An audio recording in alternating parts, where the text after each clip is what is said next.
નમસ્તે વિદ્યાર્થી મિત્રો, ધોરણ 10 ગણિત ચેપ્ટર નંબર 7 યામ ભૂમિતિ તમારા બોર્ડના પેપરમાં વિભાગ બી માં 2 માર્ક્સના 2 પ્રશ્નો, વિભાગ સી માં 3 માર્ક્સના 2 પ્રશ્નો, ટોટલ 10 માર્ક્સ અને 1 માર્ક્સનો વિદ્યાર્થી મિત્રો હેતુલક્ષીમાં પૂછાશે. એટલે કે 11 માર્ક્સ વિદ્યાર્થી મિત્રો તમારા પાક્કા થઈ જશે. માત્ર 2 જ સ્વાધ્યાય છે.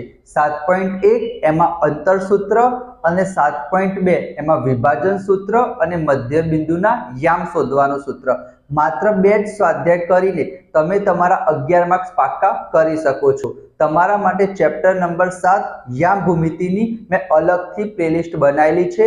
એમાં ઉદાહરણના સ્વાધ્યાયના બધા જ દાખલા સમજૂતી સાથે તમને મળી રહેશે. તો આજે આપણે જોવાના છીએ 7.1. તો આપણે સ્ટાર્ટ કરીએ.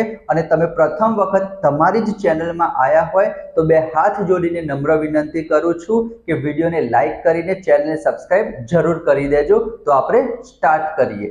તો વિદ્યાર્થી મિત્રો, આપણે સ્વાધ્યાય 7.1 ના 8 દાખલા જોઈ લીધા હતા. આજે આપણે કયા નંબરનો દાખલો જોવાના છીએ વિદ્યાર્થી મિત્રો? 9મા નંબરનો દાખલો.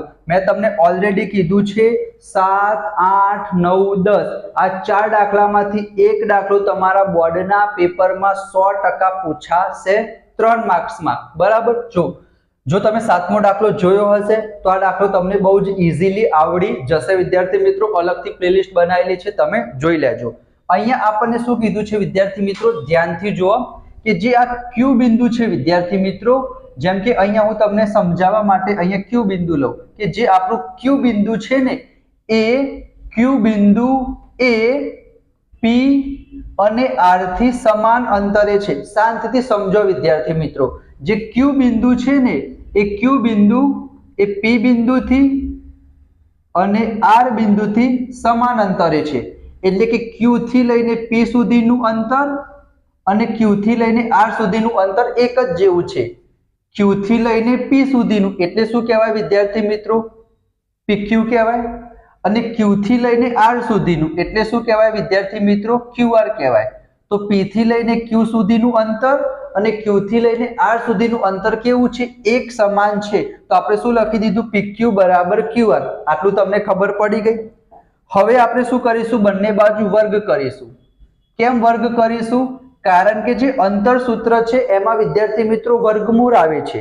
તો વર્ગમૂળને દૂર કરવા માટે આપણે બંને બાજુ શું કરી દીધો? વર્ગ કરી દીધો. સૂત્ર તમને ખબર જ છે, એક વખત હું લખી દઉં ફરીથી કે x2 - x1 નો વર્ગ પ્લસ y2 - y1 નો વર્ગ. વર્ગમૂળમાં આવશે, પણ અહીંયા આપણે વર્ગ કર્યો છે એટલે વર્ગમૂળ કરવાની જરૂર નથી.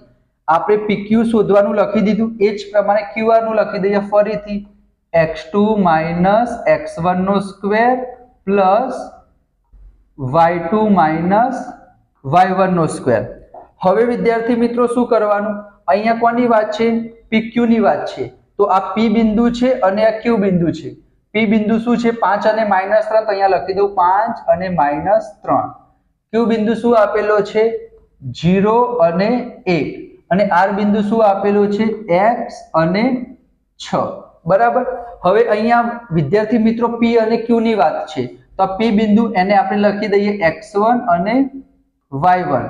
અને આને આપણે શું કહી દઈએ વિદ્યાર્થી મિત્રો? x2 અને y2. તમે આને x1 y1 કહેશો, આને x2 y2 કહેશો તો પણ ચાલશે. ચલો, x2 કેટલા આપેલા છે? 0 આપેલા છે. x1 કેટલા આપેલા છે? 5 આપેલા છે. y2 કેટલા આપેલા છે? 1 આપેલા છે. y1 કેટલા આપેલા છે? -3 છે. જો y1 કેટલા છે? -3. એક માઇનસ હતું, ફરીથી માઇનસ, તો માઇનસ માઇનસ શું થઈ જશે વિદ્યાર્થી મિત્રો? પ્લસ થઈ જશે. અહીંયા જોવા જઈએ વિદ્યાર્થી મિત્રો તો અહીંયા QR છે. તો Q અને R લેવાનું. આને x2 y2 કીધું છે તો આને આપણે શું કહી દઈએ વિદ્યાર્થી મિત્રો? x1 y1 કહી દઈએ. આડાવરી કરશો તો પણ ચાલશે. x2 કેટલા આપેલા છે? 0 આપેલા છે. માઇનસ x1 કેટલા આપેલા છે? x આપેલા છે. પ્લસ y2 કેટલા આપેલા છે? 1 આપેલા છે. y1 કેટલા આપેલા છે? 6 આપેલા છે. આપણે ખાલી સૂત્રમાં કિંમત જ મૂકી છે વિદ્યાર્થી મિત્રો. 0 માંથી 5 જશે તો કેટલા આવશે? તમે કહેશો 0 માંથી 5 જશે તો -5 આવશે. અને -5 નો વર્ગ કરીશું તો 25 આવશે. 3 ને 1 4 થશે, 4 નો વર્ગ કરીશું તો વિદ્યાર્થી મિત્રો કેટલો આવશે? 16 આવશે. 0 માંથી x જાય તો -x આવશે, -x નો વર્ગ કરીશું તો x² જ આવશે। 1 માંથી 6 જશે વિદ્યાર્થી મિત્રો તો -5 આવશે અને -5 નો વર્ગ કરીશું તો કેટલો આવશે? 25 આવશે। હવે બંને બાજુ 25 25 એક જ જેવા છે તો શું થઈ જશે? કટ થઈ જશે, બરાબર। આ 25 ને આ બાજુ આપી તો -25 થઈ જાય, તો 25 માંથી 25 જાય તો 0, તો સામ સામે તમે કટ કરી શકો નિશાની એક જેવી હોય તો x² બરાબર વિદ્યાર્થી મિત્રો કેટલો જવાબ આવ્યો? 16 આવ્યો। હવે આ સ્ક્વેર ને આપણે આ બાજુ લઈ જઈએ તો શું થઈ જશે? વર્ગમૂળમાં 16 થઈ જશે, તો જવાબ શું આવશે વિદ્યાર્થી મિત્રો? ખાલી 4 નહીં લખવાનો, પ્લસ અને -4 કરીશું। સાહેબ કેમ પ્લસ અને માઇનસ કરવાનું? કારણ કે વિદ્યાર્થી મિત્રો જો આપણે 4 નો વર્ગ કરીશું તો 4 નો વર્ગ કેટલો થશે? 16 થશે, અને જો આપણે -4 નો વર્ગ કરીશું તો પણ જવાબ શું થશે વિદ્યાર્થી મિત્રો? 16 થશે। તો જ્યારે આપણે 16 નું વર્ગમૂળ શોધીશું તો 4 પણ હોઈ શકે છે અને -4 પણ હોઈ શકે છે, તો x ની કિંમત વિદ્યાર્થી મિત્રો શું આવશે? +4 અને -4 કોઈ પણ આવી શકે છે। એના પછી વિદ્યાર્થી મિત્રો જો તમને x શોધવાનો કીધો છે, x તો આપણે શોધી દીધું, x ના સિવાય તમને શું કીધું છે? QR શોધો અને PR શોધો। તમે કઈ રીતના શોધશો? તમારી પરીક્ષામાં પૂછાય તો જ શોધવાનું। જેમ કે તમારે QR શોધવું હોય તો Q બિંદુ શું આપેલું છે? 0 1 આપેલું છે, અહીંયા હું એમ લખું Q બિંદુ શું આપેલું છે? 0 અને 1 આપેલું છે, અને R બિંદુ શું આપેલું છે?